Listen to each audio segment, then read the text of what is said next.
Adik, makanya saya bilang hari ini saya sangat beruntung dan Pak Wakil dan semua pemerintah daerah kehadiran adik-adik di Pendopo Bupati ini ya. Kesejahteraan saya kadang heran juga Pak Kapolres ya. Real kakak kita gaya luas ini hanya sekitar tidak saya ragu 25.000 kakak. Anggap saja 25.000 Pak. Itu sudah TNI, Polri, ya kan, PNS. Jadi kakak yang fokus kita perbaiki itu tidak lebih dari 10.000 kakak Pak Kapolres. Tidak lebih dari 10.000 kakak. Kalau 10.000 kakak ini bisa kita sejahterakan, insya Allah gaya luas ini pasti sejahtera. Nah, tetapi kenapa ketika ini kita bukan menyalahkan Pak Kapolres ya. Mungkin selama ini pemerintahan tidak fokus. Pemerintahan barangkali di sana pegang, ini pun pegang, ibarat tukang rumah. Rumah ini terima panjare, rumah ini pun terima panjare, ini pun terima panjare. Terakhir satu pun tidak jadi rumahnya. Tetapi hari ini kita harus fokus seperti yang disampaikan di awal tadi. Kita harus punya tujuan mensejahterakan masyarakat. Jalannya itulah kita yang akan mikirkan.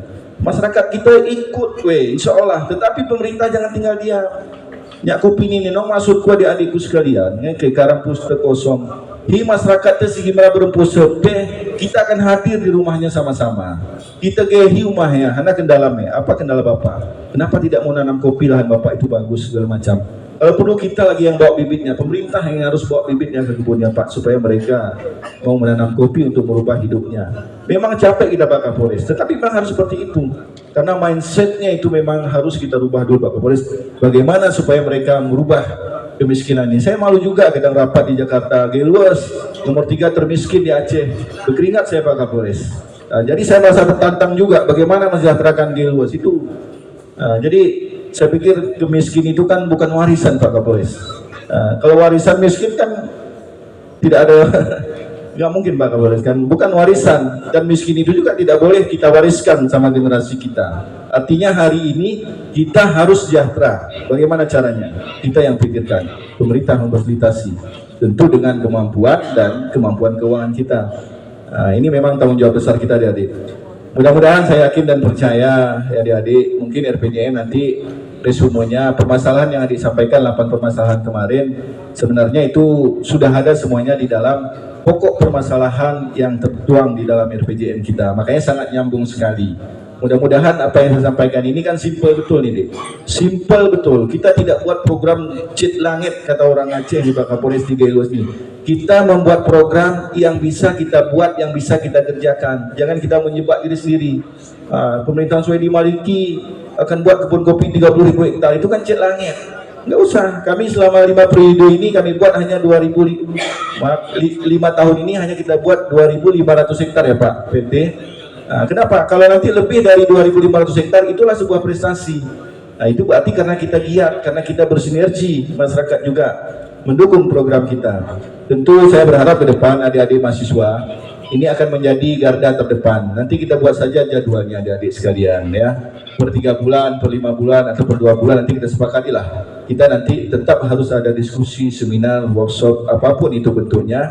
Sehingga aspirasi adik-adik ada masalah di lapangan, itu bisa kita tampung semuanya dan bisa kita tidak lanjuti dengan Pak Kapolres.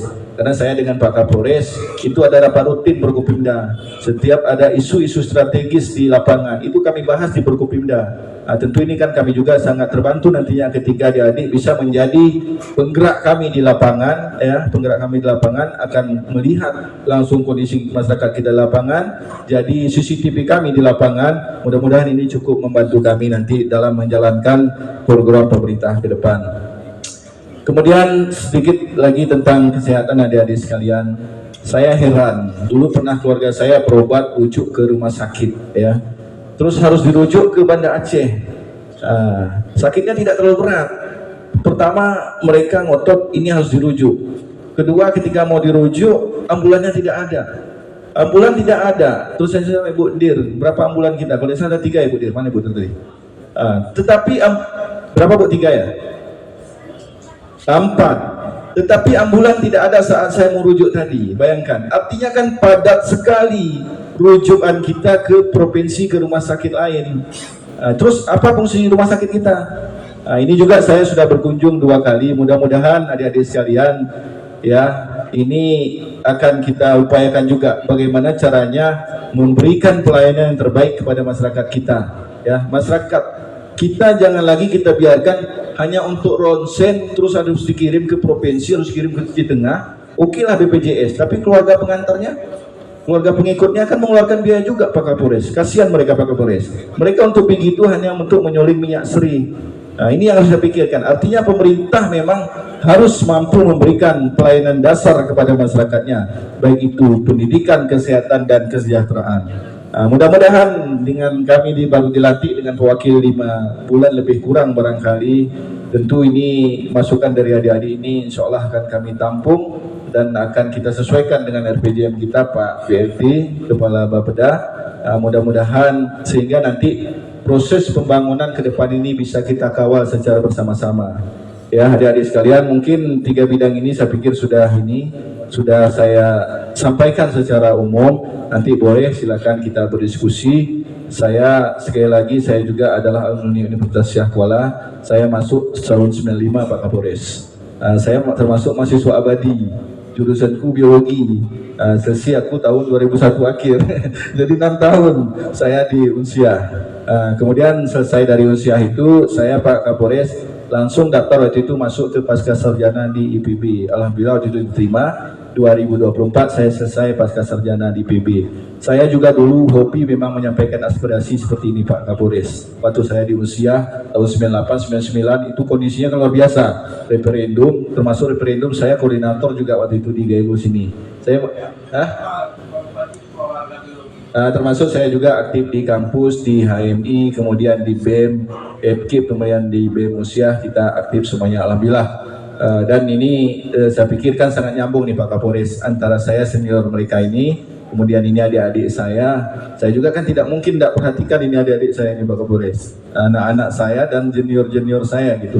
Mereka juga insya Allah banggalah ketika kakak seniornya menjadi bupati di Kabupaten Galuas ini dan bisa berbuat untuk Kabupaten Galuas ke depan. Nah, apa yang lebih usia ya? Panas terus apa usia? Ini beliau ini jurusan apa namanya? Kedokteran hewan ya. Kemudian untuk kesejahteraan sedikit lagi saya tambahkan adik-adik, selain perkebunan tentu juga kita mendorong program-program yang lain. Peternakan. Dulu kakek kita naik haji karena ternak, habis satu kandang tuh Pak Kapolres dijual ternaknya untuk mereka naik haji. Tetapi kenapa hari ini tidak ada? Ada persoalan. Persoalannya adalah overlap pemanfaatan lahan Pak. Karena Seriwangi sudah banyak di lapangan sehingga kalau pola peternakan dengan sistem pengembalaan saya pikir ini sudah tidak mungkin kita lakukan. Tetapi pemerintah tidak boleh diam. Kita punya GLM. Nanti kita minta investor-investor kita gabung Pak Kapolres. Kita bantu nanti sapi ke warga-warga kita yang mau memelihara untuk proses penggemukan. Hasilnya nanti dibagi 2, dikelola nanti oleh GLM. Jadi kalau bahasa gayunya mawah itu namanya Pak Kapolres. Mawah. Jadi yang pemodal dapat untung setengah, yang memelihara sapi ini nanti dapat untung setengah. Kalau GLM kan bisa nggak usah digaji Pak, karena itu punya pemerintah, mereka hanya mengkoordinir nantinya. Ini juga insya Allah bisa kita upayakan. Karena kalau kita mau investasi modal di situ Pak, penyertaan modal sepertinya hari ini tidak mungkin Pak Kapolres, tidak mungkin, ya kan? Jadi kita harus buat pola-pola lain gitu, memanfaatkan investor-investor yang ada di Kabupaten Galuas maupun yang ada di luar Kabupaten Galuas. Bapak Ibu sekalian, terkait dengan Jalan Lestari 23 itu juga saya sampaikan ya hari ini. Posisi hari ini itu sedang ditangani oleh Dinas PUPR Provinsi ya. DID-nya sudah selesai. Kemudian AMDAL-nya tahun ini hari ini sedang disusun Pak oleh Unsyah. Kemudian kemarin saya juga sudah tugaskan ke Bappenas Perwakilan Negeri Luas Pak. Bappenas sampai nanya. Jadi Bappenas berpikir ini berapa triliun Pak dananya gitu supaya selesai Jalan Lestari 3. Jadi ketawalah perwakilan kita Pak Kapolres, ini bukan triliun Pak, paling 50 miliar jalan ini sudah jadi. Menurut Bappenas, oh Pak ini kecil sekali. Ini langsung saja dimasukkan proposalnya Pak Kapolres menurut orang Bappenas dan itu sudah kita tindak lanjuti. Dan saya yakin adik-adik sekalian berkat dukungan kita rumorum, insya Allah Jalan Lestari 23 ini, awal 2020, pertengahan 2026, perahanku ngenguk lewat kita pione. Kan, Anak hatinya ya, karena saya juga sudah perintahkan siapa yang mau jadi kepala dinas saya, siapkan nanti satu mobil Jimmy, Pak Kapolres. Kalau mereka mau perjalanan dinas ke Banda Aceh dan ke Medan, wajib jalannya jalan Lesen 23. Tamiang tidak punya kepentingan, yang punya kepentingan adalah kita. Kita tidak boleh meninggalkan lagi jalan Lesen 23. Termasuk saya juga sudah siapkan mobil Jimmy itu Pak Kapolres. Nah, jadi kalau saya mau ke Banda Aceh, saya harus lewat situ. Artinya seperti itu sudah kita mudah-mudahan tahun ini juga Pak Kapolres ada kita anggarkan sedikit untuk karya bakti. Jadi saya minta kemarin sama Pak Dandim dan jajarannya, ya kalau bisa Pak dibersihkan terus Pak dari Rustel sampai ke Tamiang. Nanti Tamiang ini mohon jangan diekspos nanti ya, nggak usah diekspos media ini. Nanti ke Tamiang biar saya komunikasi dengan Pak Armia Fahmi Bupati Tamiang, karena Pak Armia juga sangat semangat. Kadang lebih semangat pun beliau Pak. Kenapa? Pak Armia ini sudah merasa jadi orang Gayo Luas, karena beliau lama bertugas di Gayo Luas. Jadi Pak Bupati malah kalau jumpa dengan saya, dia yang nanya, Pak Bupati gimana jalan Lesen 23 kita?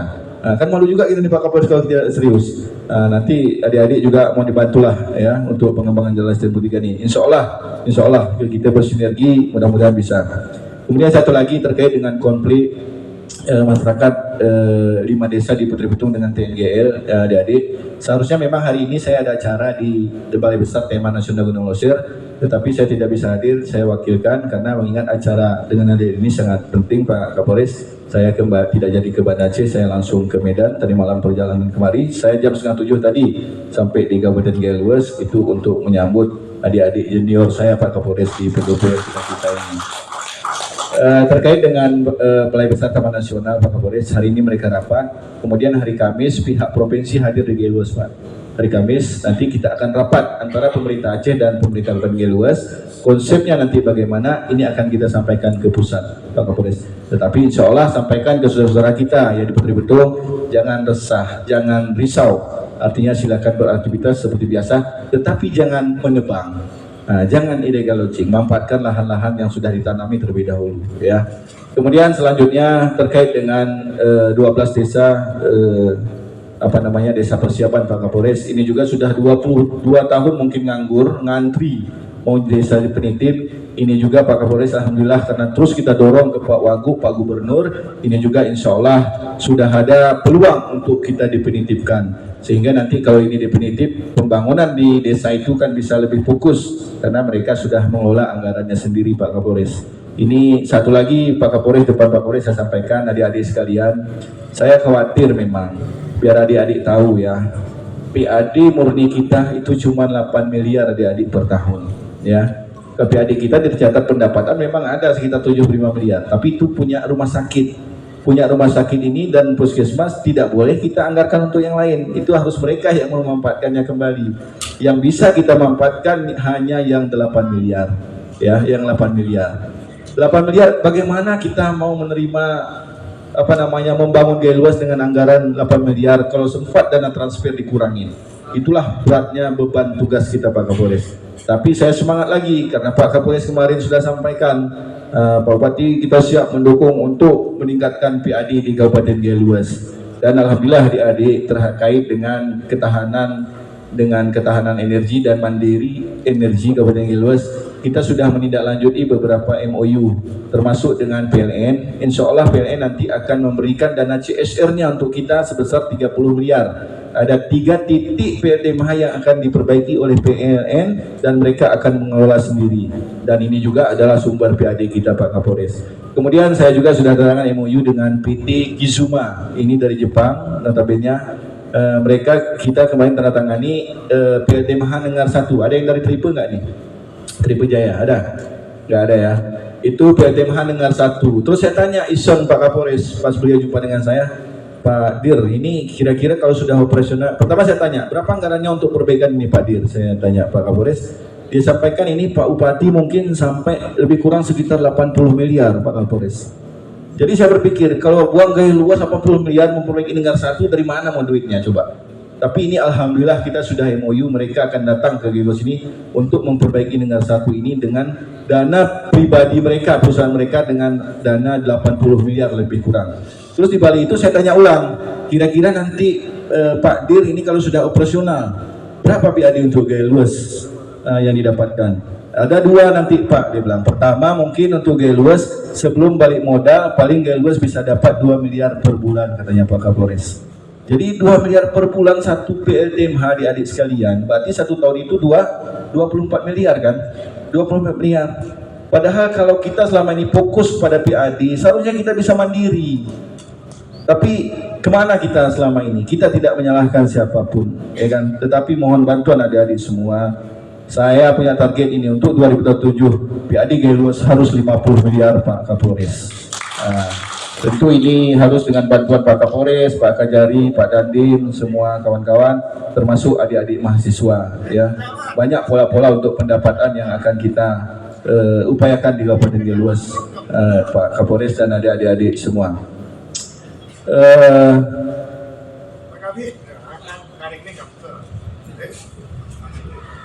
Mungkin adik-adik sekalian, itu secara umum dari saya. Nanti kalau memang kita masih berdiskusi, kami persilakan. Kalau mungkin nanti tidak sempat disampaikan secara utuh dalam forum ini, saya mohon maaf, tapi nanti adik-adik tetap menyampaikan secara tersurat kepada kami secara resmi. Dan nanti Pak Asisten tolong disepakati nanti jadwal diskusi kita dengan adik-adik mahasiswa PSDKU, baik itu untuk interim PSDKU ataupun untuk menyeluruh Kabupaten Geluas ke depan ini. Kita siapkan ruangannya, nggak apa-apa, ruang dan waktu kita siap. Pak Wakil, cocok Pak Wakil. Pas nih Pak Wakil. Jadi adik-adik sekalian, mungkin demikian gambaran umum yang saya sampaikan. Mungkin satu lagi Pak Kaban Keuangan, ini mohon sebentar supaya tidak mengganjal di dalam hati dan pikiran kita semua. Memang adik-adik ada pemerintah daerah 2024 itu ada menganggarkan memang untuk pembelian mobil dinas Bupati Pak Kapolres. Saya sebelum beli mobil saya panggil Kaban Keuangan, Pak Kaban, 2017 Pak Amru dengan Pak Said berapa anggaran mobilnya? Saya bilang Pak Kapolres, saya tidak mau lebih besar dari mereka. Terus dihitung sama Pak Kaban, katanya untuk mobil Pak Bupati dan Wakil tahun 2017 itu totalnya lebih kurang sekitar 3,5 miliar. Jadi terus saya perintahkan sama Pak Kaban, pokoknya saya dan Pak Wakil harus di bawah itu. Terakhir kita hitung-hitung kemarin berapa Pak Kaban untuk 2 mobil Bupati dan Wakil? Enggak, yang sekarang 2,9. Ya, jadi terakhir alhamdulillah Pak Kapolres untuk mobil dinas Bupati dan Wakil Bupati itu kita anggarkan sekitar 2,9 miliar. Kemudian untuk mobil Pangtub saya masih larang Pak Kapolres, jangan dulu, itu nanti ke depan aja, kita pakai Innova yang ada saja dulu, nggak usah dulu kita paksakan karena memang situasinya keuangan kita agak berat. Jadi adik-adik mungkin efisiensi ini kan luas maknanya, bukan hanya di situ juga kita sudah berupaya, tetapi dari pembibitan juga, kemudian efisiensi, kemudian dari program-program yang seperti pelatihan, workshop dan lain FGD kata Pak Prabowo yang tidak penting itu memang semuanya sudah kita hapus, termasuk perjalanan dinas, kepala dinas itu semua sudah kita kurangi ini sesuai dengan amanah Bapak Presiden Prabowo tentunya Pak Kapolres, supaya ini tidak mengganjal dalam hati kita. Itu sudah kita laksanakan sesuai dengan aturan. Mungkin untuk lebih rinci nanti bisa Pak kawan-kawan sampaikan. SKPK dan yang saya banggakan adik-adik dari USK, sedikit saja kami sampaikan terkait dengan efisiensi anggaran pada tahun 2025 ini. Mohon izin penjelasan Bapak Bupati terkait dengan efisiensi. Tentunya kita sudah siapkan efisiensi ini sesuai dengan regulasi yang sudah ada. Yang pertama,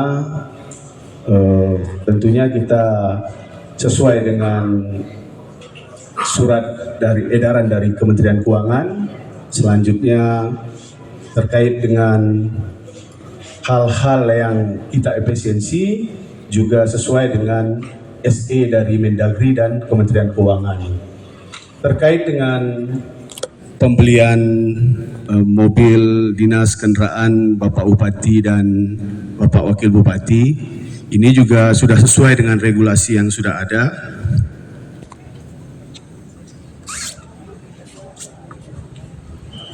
Kita masih sesuaikan dengan Peraturan Bupati Geluas tahun 2013 nomor 20, bahwasanya Bupati Geluas dapat mengendarai kendaraannya dengan satu unit mobil sedan sebesar cc-nya itu 2.500 cc atau mobil jeep sebesar 3.600 cc. Terus wakil bupati boleh mengendarai dengan hal-hal yang sudah sesuai dengan peraturan bupati tersebut, sudah kita sesuaikan dengan keadaan kultur dan daerah kita, sehingga ini sudah sesuai dengan aturan Bapak Bupati dan Pak Kapolres terkait dengan ini. Mungkin itu saja sedikit dari kami, Pak Bapak Bupati. Lebih dan kurang kami mohon maaf. Wabillahi taufiq wal hidayah. Assalamualaikum warahmatullahi wabarakatuh. Terima kasih Pak Kaban. Maksud saya begini adik-adik sekalian, kan efisiensi tadi seperti disampaikan itu kan luas sekali Pak Kapolres. Bukan hanya di situ, walaupun di situ kita sudah berusaha efisiensi, ya kan. Tetapi untuk hal-hal yang lain juga kita tetap laksanakan efisiensi anggaran ini. Dan bukan hanya untuk tahun ini. Ini kan yang merasakan betul itu kan memang kita Pak Kapolres. Ketika ini penting, anggarannya tidak ada. Lihat PAD kita kecil. Nah, jadi kalau selama ini tema kita tadi saja Pak, dengan pinus, ya kan, itu saja mungkin kita bisa puluhan miliar mendapatkan PAD. Kenapa? Karena hari ini saya bilang Pak Kapolres sama kawan-kawan SKPK, kita janganlah sombong. Selama ini kan kita merasa sombong, terlalu besar APBD dana transfer dari pusat, sehingga kita lalai, tidak berinovasi, tidak mencari uang, ya kan? Sehingga kita kurang dana dari pusat, kita bingung sendiri. Waduh, ini nggak ada anggaran, ini nggak ada anggaran, PAD kita tidak ada. Makanya inilah kita beri waktu dan kesempatan kepada kita semua, kepada pemerintah untuk membuktikan bahwa memang Gaya Luas ini banyak hal yang harus kita perbaiki. Hal yang kita perbaiki tentu ini bisa kita laksanakan tentunya dengan kebersamaan dan sinergi semua pihak, semua stakeholder tentunya harus kita libatkan untuk membangun Kabupaten Gaya Luas ini.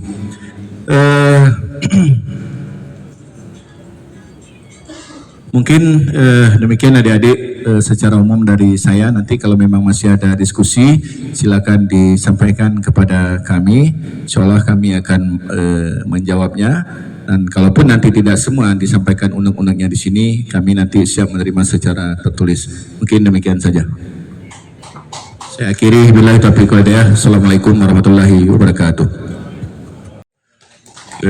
Pertama-tama saya mengucapkan terima kasih sebesar-besarnya kepada Pak Bupati, Pak. Saya baru kali ini mendapatkan sosok pimpinan yang luar biasa dengan kesibukan Bapak di Jakarta. Begitu kami menyampaikan adanya penyampaian aspirasi dari mahasiswa yang berharap kehadiran dan bertemu Bapak Bupati, Bapak bisa langsung balik dengan meninggalkan kegiatan Bapak yang memang penting untuk Gaya Luas. Itu apresiasi kami dari kepolisian, karena kami belum pernah mendapatkan kepala daerah yang benar-benar memang mau memberikan kepentingan masyarakat. Yang selanjutnya terima kasih juga Pak Bupati, saya setuju dengan Bapak. Untuk saat ini kita bukan waktunya lagi saling menyalahkan atau mencari kesalahan, tapi bagaimana kita mencarikan solusi untuk permasalahan di Gaya Luas. Dan harapan kami sosok-sosok pimpinan kepala daerah yang begitu, yang mencarikan solusi untuk kepentingan masyarakat. Kami dari Polres Gaya Luas sesuai petunjuk dan arahan dari pimpinan langsung, kami tegak lurus ke Pak Bupati. Jadi untuk kepentingan masyarakat, apabila pendamping Bapak atau perangkat Bapak yang memang agak, kalau bahasa Bugisnya beleng-beleng Pak, miring-miring, kami siap untuk melakukan sesuai dengan tupoksi kami Pak. Yang penting itu untuk kepentingan masyarakat. Yang terakhir, apresiasi kepada adik-adik mahasiswa saya sebelumnya di Banda Aceh kurang lebih 4 tahun Pak. Adik-adik saya mengamankan aksi unjuk rasa baik dari UIN, Unsia. Memang untuk sampai terakhir saya menjabat Kasat Intel yang paling aman ya, dan bisa komit itu Unsia. Kalau UIN mohon maaf agak ini sih ya, agak keras mereka ya, jadi kadang sampai ada gesekan. Namun alhamdulillah di Gayo Luas ini terima kasih, saya apresiasi kepada rekan-rekan sivitas akademisi yang memang luar biasa komitmen dan mengutamakan ilmu daripada otot. Mungkin itu yang bisa saya sampaikan Pak. Kami pada prinsipnya dari Polres Gayo Luas kami melayani, mengamankan setiap aksi unjuk rasa dari elemen manapun karena itu menjadi tugas pokok kami. Ini itu bisa kami sampaikan, lebih kurangnya kami mohon. Wabillahi taufiq wal hidayah. Wassalamualaikum warahmatullahi wabarakatuh. Sebelumnya